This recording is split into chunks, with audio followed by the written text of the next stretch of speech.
Mobile থেকে ক্যাশে file এবং cookies file delete করার জন্য প্রথমে আপনি আপনার ফোনের যে ব্রাউজার অ্যাপটি আছে সেটাকে ক্লিক করে হোল্ড করে রাখুন, দেখবেন কিছু অপশন দেখাবে। এই মতো একটি আইকন দেখাবে বা অ্যাপ ইনফো নামের একটি অপশন দেখাবে, ওখানে ক্লিক করবেন।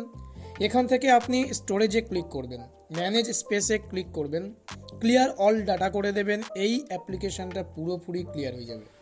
এটা শুধুমাত্র অ্যাপটা ক্লিয়ার হলো। এবারে আমরা আমাদের যে ব্রাউজিং হিস্ট্রি রয়েছে সেটাকে ক্লিয়ার করতে হবে। সেই জন্য আপনি আপনার ব্রাউজারটাকে ওপেন করবেন। অ্যাপটি নতুন খুললে যেমন ইন্টারফেস দেখায় ঠিক তেমনই দেখাবে। আপনি এখানে আপনার ইমেল আইডি দিয়ে লগ ইন করে নেবেন।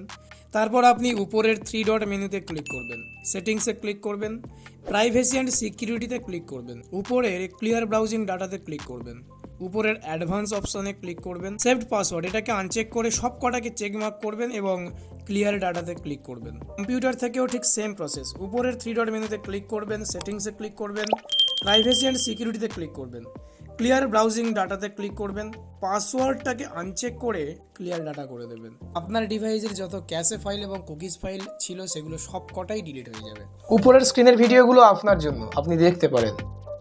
এই ভিডিওটা ভালো লাগলে লাইক করবেন, বন্ধুদের সাথে শেয়ার করবেন এবং অবশ্যই করে সাবস্ক্রাইব করবেন।